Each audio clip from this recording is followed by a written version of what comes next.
Halo, assalamualaikum semuanya. Gimana nih kabar kalian? Semoga baik-baik aja ya. Hari ini aku kedatangan tamu, dia temanku kuliah, namanya Ajeng. Halo Ajeng. Halo. Nah, Ajeng ini di sini ikut program di Jerman, namanya program au pair. Nah, di video kali ini dia bakal jelasin ke kita apa itu au pair, daftarnya gimana, terus pengalaman dia gimana selama di sini.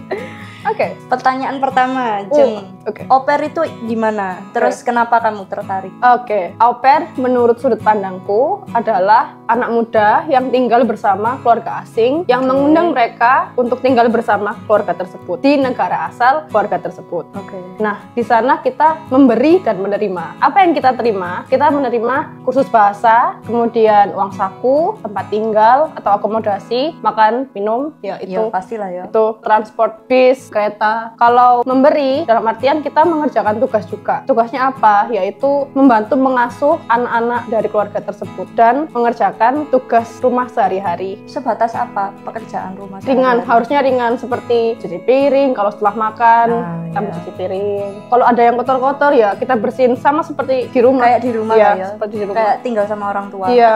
Pertanyaan kedua ya, pernah ngasuh anak sebelumnya nggak? Gimana tantangannya pas au pair? Sama atau? Kalau seperti au pair yang 24/7 bersama mereka, nggak pernah. Oke. Kalau berinteraksi sering dengan anak-anak, iya. Karena dulu aku pernah sempet menjadi kakak pembina di sekolah minggu. Jadi interaksi sama anak-anak bukan hal baru lah ya. Iya, bukan. Cuma hal bedanya baru. kali ini kamu nginep sama Iya, mereka gitu. dan Terus tantangannya gimana waktu au pair? tantangan au pair. Anak-anak Jerman pasti beda lah ya. Iya, benar. Yang utama 3. Yang pertama yaitu bahasa, pasti. Kedua itu gimana caranya kita bisa menempatkan diri. Yang ketiga harus bisa menjaga kesehatan karena di sini kan ya 4 musim dan itu sangat berbeda, dan dari kelembapan aja udah berbeda, bikin kulit Kayak kering lah. badannya kita nggak kesetel buat itu gitu. Lahir kan kita lahir di Indonesia. Pertanyaan selanjutnya ya, gimana rencanamu buat kegiatan seru atau edukatif buat anak-anak? Atau kamu bikin atau enggak? Oke, sebenarnya ini tergantung keluarga ya. Kalau di keluargaku sendiri, anak-anak itu sekolahnya di TK alam. Jadi mereka itu kebanyakan di luar ruangan. Fokus dari TK sendiri itu bukan membaca, menulis, tetapi bersenang-senang, berkreativitas, berinteraksi dengan lingkungan sekitar. Jadi mereka kebanyakan di luar ruangan dan melakukan kegiatan sehari-hari seperti contohnya mencuci piring. Mereka juga bisa mencuci piring, membersihkan rumah, lalu melakukan sehari-hari. Iya, kegiatan rumah sehari-hari, memasak juga. Jadi mudah sih menurut aku karena mereka fokusnya kan bersenang-senang ya. Contohnya kayak kalau mau masak ya masak bareng, kita motong-motong bareng. Ada gitu. berapa anak yang kamu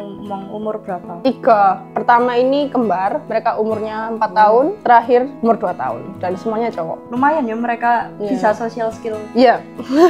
Keren sih. Menurut kamu au pair ini muslim friendly nggak? Ya, aku merasa Karena kan muslim friendly. perlu diingat ini kan satu rumah dengan satu keluarga gitu ya. Kadang-kadang kan dengan bapaknya juga, mungkin mereka punya budaya yang berbeda dengan agamanya. Au pair sendiri ini kan juga mencari keluarga sendiri. Dalam artian kita bisa memilih keluarga mana yang cocok sama kita. Jadi misalkan kita punya nilai-nilai khusus yang kita anut ya, kita bisa menyesuaikan dengan keluarga tersebut. Tapi aku sendiri juga punya banyak temen muslim yang jadi au pair dan mereka nggak ada masalah. Mereka pakai jilbab, ya pakai hijab. Ya itu tergantung keluarganya lagi sih. Mereka menghargai banget lah nilai-nilai kita. Au pair ini cuma dibuka di Jerman atau negara lain juga? Banyak negara, ada Jepang, ada Australia, ada Amerika. Asia bahkan ada? Ya, setauku ya, Austria, Prancis juga ada? Prancis juga. Ini pertanyaan yang agak gimana ya? Karena aku nggak bisa membayangkan secara pribadi. Kan aku orangnya agak tertutup.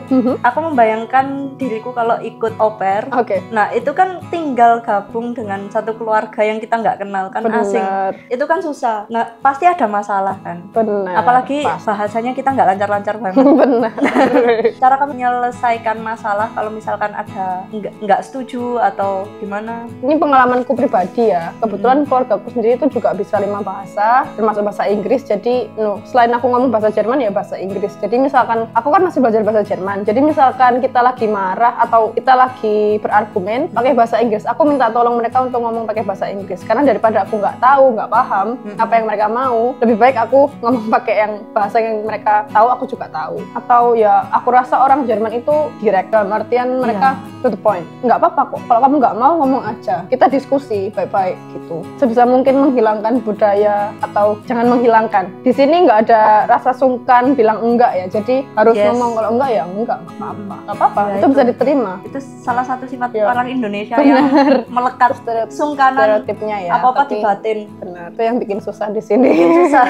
Lah orang mau tahu gimana ya kalau dibatin. Nah, benar. Kan kita mau sharing kalau misalkan teman-teman di rumah mau daftar atau tertarik dengan au pair gitu, baca-bacanya di mana, habis itu daftarnya gimana? Kamu dulu prosesnya daftar. Kalau aku pengalaman banyak sekali, kebetulan temanku dari universitas yang sama juga banyak yang jadi au pair awalnya, dan ada juga banyak video-video di YouTube tentang au pair. Kemudian juga ada link Dengspa itu ya, dengspa.com, itu informatif juga, informasi tentang au pair. Bisa dibaca juga di Jakarta.diplo, Jakarta Diplo Embassy. Di situ sudah ada informasi-informasi juga. Kalau daftarnya ada website khusus nggak? Kamu daftar sendiri atau agen? Oke, cari keluarganya. Aku di aupairworld.com, itu banyak sih, tapi rata-rata kayaknya perempuan yang dicari di situ, au pair match. Tapi kalau aupair.com itu juga bisa, juga ada cowok banyak. Terus ikut grup-grup juga bisa. Ada juga di Facebook itu grup AFA itu, jadi itu grup orang-orang Indonesia yang jadi au pair di Jerman. Nah di situ biasanya orang-orang bakal ngepost lowongan jadi au pair. Kan kita dari tadi ngomong anak-anak lah ya. Ya. Au pair sama nggak sih dengan neni? Aku rasa kalau kita bicara soal tugas konkret seperti mengasuh ya, mirip. Tapi kalau soal hak yang kita punya beda. Karena kita kan juga sekolah. Maksudnya kita belajar bahasa. Kalau neni kan enggak. Jadi lebih gampangnya kayak misalkan kayak kamu ini posisinya kakak lah ya, di situ kakak tertua gitu aja. Bener. Ini aku mau tahu juga, kalau misalkan kamu ikut au pair pasti kan ada kontrak. Kalau si keluarga ini tidak mematuhi kontrak tersebut, kan ada kan entah kendala di uang, entah kendala di hak-haknya anak au pair ini tidak dipenuhi keluarga gitu kan. Itu terus anak au pair ini harus menghubungi siapa gitu? Aku sendiri nggak pernah mengalami itu. Tapi kalau aku baca-baca dari pengalaman teman-teman, mereka harus lapor ke Ausländerbehörde atau imigrasi ya. Terus kemudian nanti dengan Ausländerbehörde dihubungkan dengan Bundesland Agentur für Arbeit, Badan Ketenagakerjaan Federal. Syaratnya nih, umur misalkan, atau bahasa minimal berapa, terus budget yang dikeluarkan. Kalau syarat dari kedutaan besar tuh sepertinya umur 18 atau 19 ya, aku lupa. Lulus SMA? Iya, 18 atau 19 sampai umur 26 sepertinya. 26. Budget yang harus disiapkan. Budget, kita ngomong soal budget, termasuk belajar bahasa Jerman atau enggak? Boleh. Kalau belajar bahasa Jerman ya minimal untuk au pair levelnya A1. Ya, A1, A ini sudah cukup. Sebenarnya itu untuk persyaratan visa aja sih. Persyaratan visa karena kan harus A1. Apalagi tiket pesawat. Jadi mungkin bisa dikira-kira les bahasa minimal A1. Terus tiket pesawat. Ada ini enggak syarat dari kedutaan, misalkan di rekening harus sedia berapa deposit? Nggak ada deposit karena kan kita sponsornya keluarga angkat, jadi semua yang nanggung keluarga angkat. Jadi misalkan pesawat dan lain-lain itu tanggungannya keluarga? Atau itu dari tergantung, jadi bisa didiskusikan. Kalau aku sendiri kemarin karena sebenarnya nggak ada persyaratan keluarga angkat untuk membayar uang pesawat. Berarti di website itu ada filternya gitu kan? Benar. Single mom, single father, jumlah anak berapa, kamu bisa menerima keluarga yang merokok atau enggak, terus punya anjing atau enggak, punya detail peliharaan. Ya? Iya, tergantung websitenya sih. Kalau aupairworld.com seperti itu.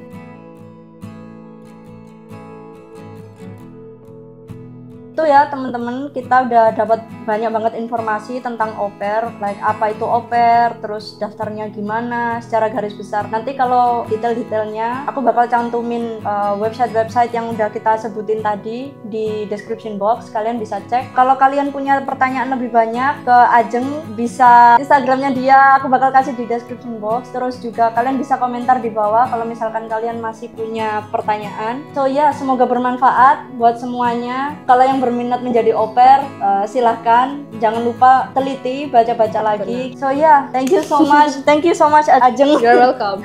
Makasih udah datang ke rumah. Yeah. So, bye bye. Bye. Balik ke Sun.